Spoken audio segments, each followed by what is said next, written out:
All right. Can you see my screen yet? Not yet. Not yet. Okay. All right. Okay. What about now? Brilliant. Yeah. Yes, That looks we good. can. Yep. Perfect.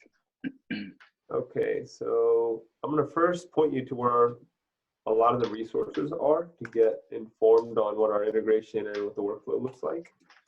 I'm sure you've already seen GitLab.com, SFDX. This is where we keep most of our demo projects, our templates for CI/CD, and the templates for the Git project itself.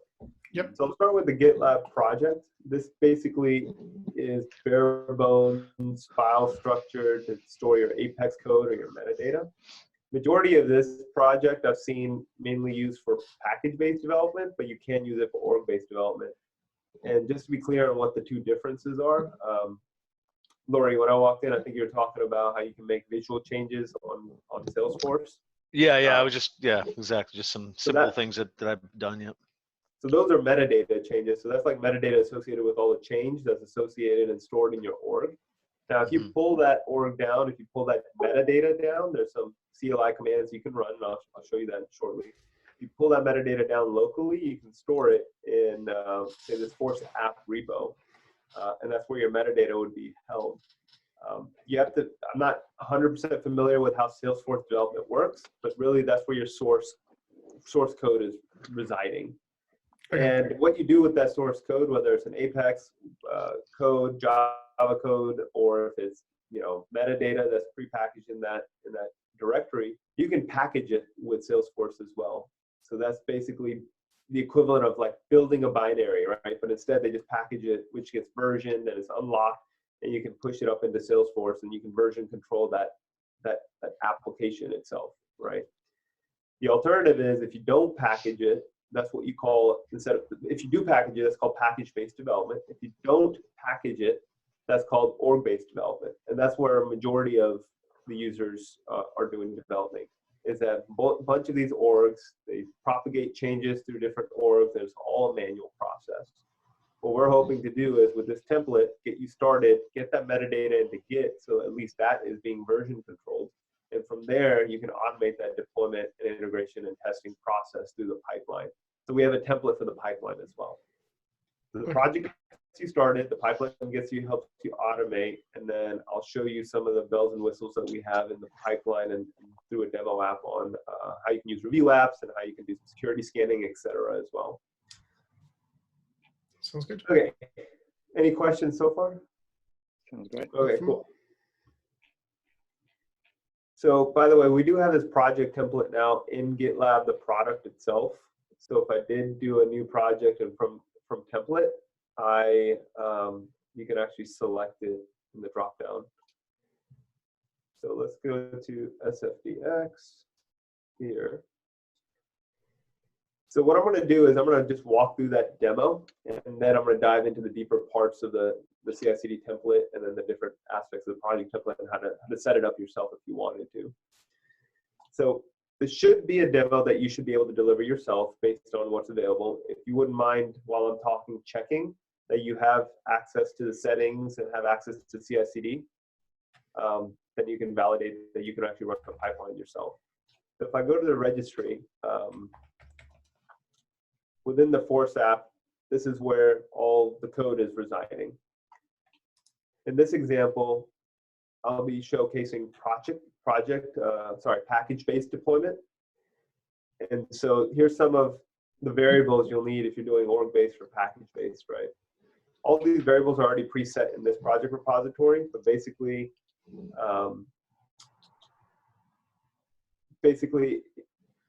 you're basically giving it the auth URL for your different organizations. So in this case, let's just make sure this one is not org-based, but package-based. So if I go to settings, CI/CD. Yeah, just as a matter of interest, Mayank, yeah, I don't have access to the settings of that that group. I don't know if Simon, you do, or No, I Stephen, don't you do as either. well. So, but I mean, I'm guessing that's why they're in the README. So the idea would be that you'd clone Yeah. this, repo, and then you'd manually put these settings in yourself. Is that the idea, mate? Yeah. That is the idea. Yeah. And what I should do is I'll create a duplicate of this project, fork it, and put it into the GitLab.com org with the proper values here. So you don't, because you'll have to fetch these values, and they're not easily accessible if you don't already have an account with a playground environment or have a DevHub already pre-configured, and kind of have to have some kind of background knowledge on SFDX to get these values as well. So I'll see if I can clone it into the GitLab.com org, and you guys can test around there. But thanks for checking for me. Yeah, that'd be really good. Yeah. So anyway, so I'm explicitly stating I want this to be the packaging workflow, not the org-based workflow. And I've given it the various environment auth URLs for my sandbox, which is effectively kind of staging. Then you've got production. And then there's also this concept of scratch orgs. They're basically ephemeral orgs that you can kind of deploy to for review apps functionally, right? Okay, so packaging is set. Let's just go to the repository and create a change. So let's go to the web IDE.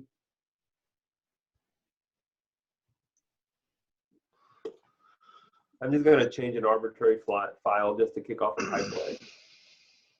So we'll create a new MR branch. We'll go ahead and keep that, and I'll go ahead and commit it. Okay, so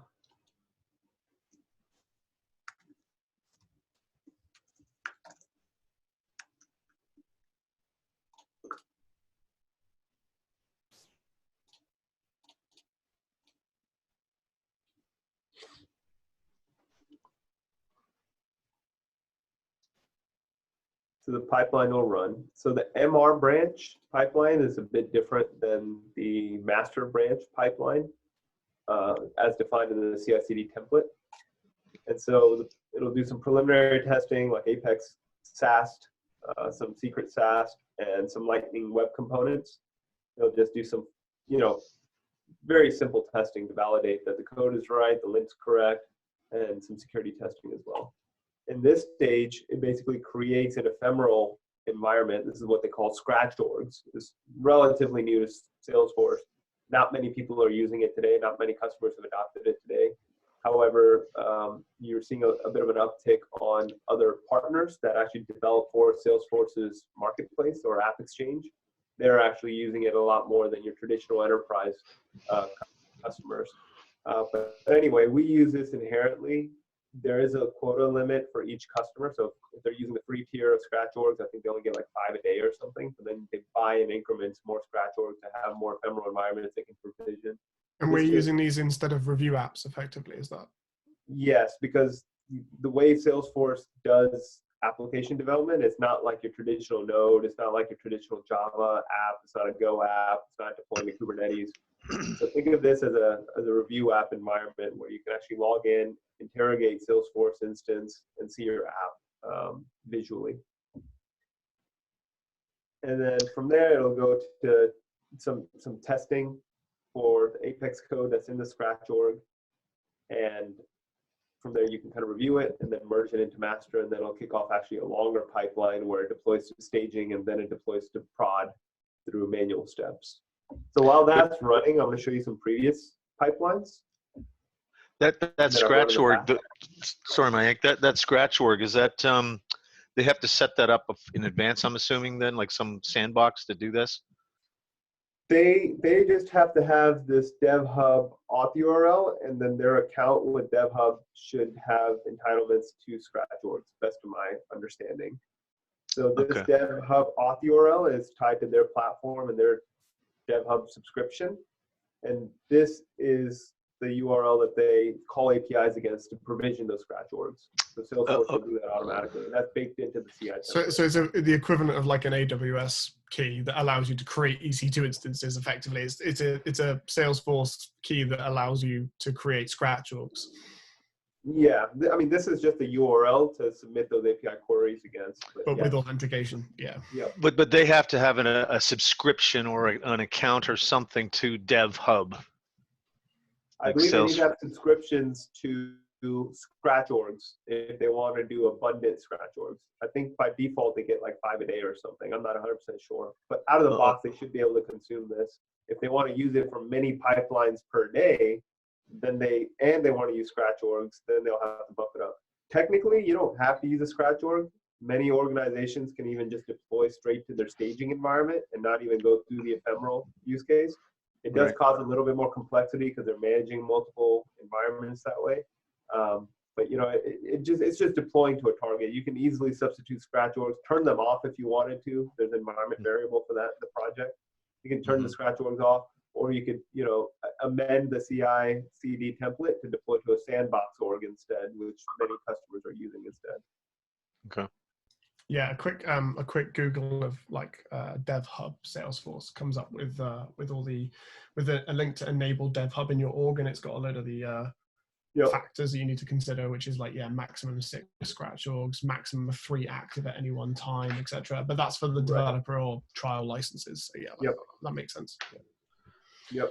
Seems like information is fairly easily accessible. So yeah, I think they do a pretty good job in documenting various aspects of Salesforce. So I've never had an issue with that. But just getting the street knowledge on how to use their CLI, I think that's still sometimes hard to come by. Their documentation is great, but actually how to use it properly sometimes can, it comes with experience, and I often have to ask for help in that regard. So some of the questions that are really useful to ask customers are how are you building and doing development? If they're doing completely manual, the first step is to get them on Git at least.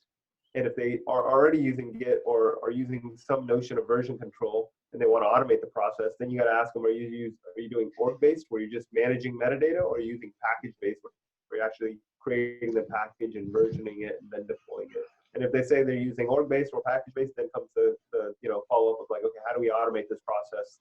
How do we start with this template and amend it moving forward for their use case? And if they're using automation, are they familiar with SFDX? Because being familiar with SFDX becomes a prerequisite of really getting the best, really realizing the automation aspect of Salesforce development. All right, so this was the output. So while this is creating the scratch org, let me walk you through an existing pipeline. I think let's look at this one. This should be an MR pipeline. Here, created it, and here's the merge request that I wanted to show you here. So what happens, this is a good merge request to showcase, what happens is you'll see the review app button show up. And because the scratch org is ephemeral, I can't really click into it because it's already died. It's already been shut down. Okay. Doesn't exist anymore. Let me go back to the pipeline real quick. And so right out of the box, you should be able to see some security criticals and mediums show up for this example. And within the jobs, we've got a manual step of delete the scratch org as well. After it's created, once you're done with reviewing it, you can just delete the scratch org, or automatically after like I think 3 days or so, it automatically deletes and gets erased.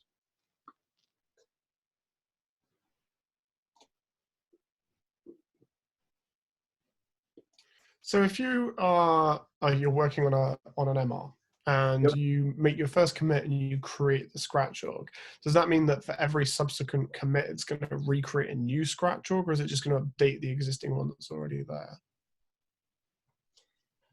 Oh, it failed. So you can disable creating scratch org on every commit if you want. That's another environment variable in the project that you can set. So you can determine how often and when and where you want to deploy the scratch org. I think by default, it will deploy, I believe, I'll have to check, but I believe when you merge, by default, it will deploy at least on that last commit, on that commit to merge. So you'll have a review app for that one at least. That's the deploy scratch on every commit? variable? Yeah. Yep. So, okay, it's set to true, I guess. Okay. So by default, it's set to true. I think you have to explicitly set it to false. Right. But anyway, as you saw, like the review app is done. Some of the testing failed. I'm looking into that. But that's just some unit testing and functional testing, I believe.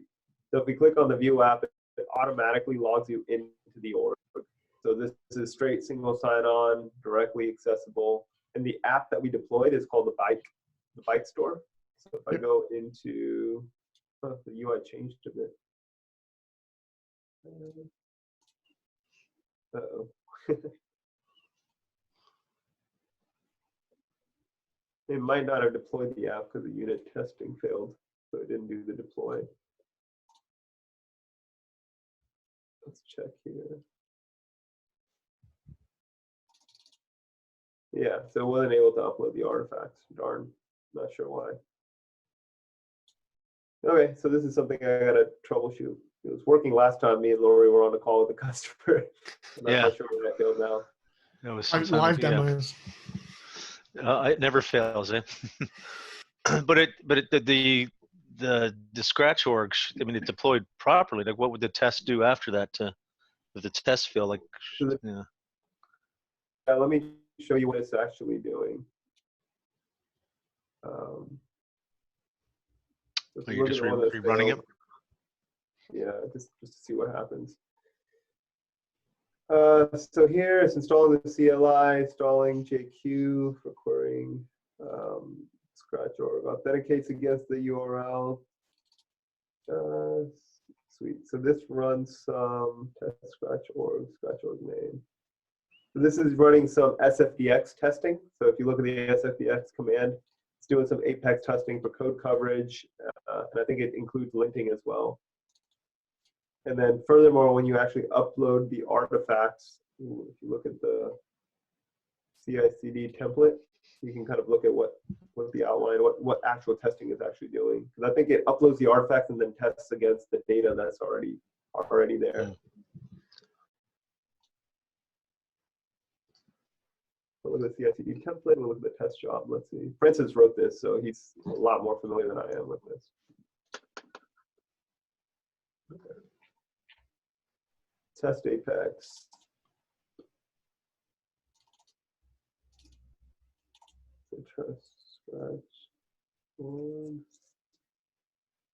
So this is the function that it's doing. No username, make directory to output test results. So it's actually, yeah, so it's doing some full-on functional or unit testing. Cool. So I won't go into too much detail there. The other thing that I wanted to show you, it's unfortunate the app didn't deploy, but I'll look at an existing pipeline instead, where once you actually merge to master, you'll see the longer pipeline that deploys to staging and production. And we'll look at this pipeline, for example.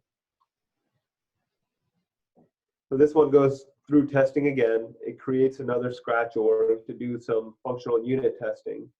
And then after that's done, it creates a package. You can skip this step if you do org-based instead. And then it sends it into your sandbox org, which we defined in the environment variables, which becomes your staging environment. And then once that's a manual step. And then you can deploy into production, which was also defined in the environment variable in the project with the forced URL.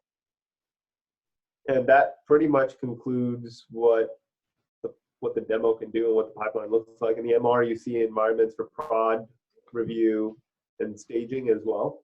So you can click into them. In this demo, you can't actually log into staging or production because this is someone else's Salesforce ID that I'm actually piggybacking off of. So I don't have the authentication to go into their sandbox org or their production org. But you can in the review app, which is single sign-on. And sorry, in the environments dashboard, it shows you what version's been deployed to those environments as well. Did you say? Is that?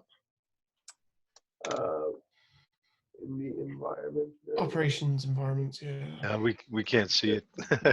Yeah, sandbox and production are the ones that have been deployed. Okay, yeah. So yeah, you do get to see what's been deployed. Okay, brilliant. So all the scratch org should show up as well. Yeah, I mean, like, there's probably a little bit of inconsistency in the fact that they think that they're still running because they've probably been automatically killed after 3 days. But other than that, yeah, that's Yep. That's good. Okay. That looks good. Okay. Sounds good. Gives me plenty to go back to the customer and ask at least. So then, Mayank, with with what you mentioned earlier, for us, we can clone this into one of our own projects. We can clone the demo, the template, like we can clone each of those 3 subgroups or projects rather. You would only have to clone the demo. So The demo. Yeah. So okay. One person on this call, who can I trust to add as a maintainer to this project so they can look at the variables, copy the variables, reveal the values, copy and recreate it in the .com org? Anyone want to volunteer? Not me. I'll tell you that now. I would be happy to do it. It's very late in my afternoon, so maybe if I mean, Laurie, it's for you guys. It's not for me. It's whatever you guys want to do it, whatever you want to fork it. There's no time sensitivity on my part. I guess my only concern with doing it that way is that the 2 might diverge in terms of if, like, for example, if there's a fix that's required to get like the pipelines working here, that forked version won't we can mirror it. How about we mirror the repository and then just set the environment variable explicitly? So that might be a better way of doing it. Yeah. That repo down to say no changes. Yeah. Okay. So would you like me to add you as into this group? Go for it. What is your GitLab username? Simon_Mansfield. Okay, Simon. Please don't break anything. Well, you're just gonna clone it then, Simon, or are you gonna? I think the thing to do would be to mirror it, wouldn't it? Yeah. So, but I guess the question I've got is the most appropriate place to mirror it to. So yeah, I'll tell you where. You can do it here. I'll have a discussion. Yeah.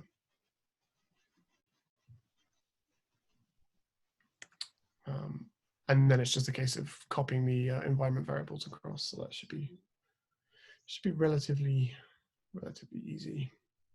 But to mirror it, maybe someone's already done like it. It's already been created. Hey, yeah. Is it a mirror though, or is it a fork? Probably not a mirror, and you can make it public too. I would probably delete this project and just start over. But I would create whatever projects you'd like to create, public or private, that's Salesforce related. This is where to do it. I'm going to Slack it to you now. Okay. And you should have access to it. If not, then just let me know. Perfect. Thank you. So to mirror then, Simon, I can't say that I've done that yet. So how do you go about mirroring it? So it's not just an export of it, right? No, this is this is slightly more challenging. So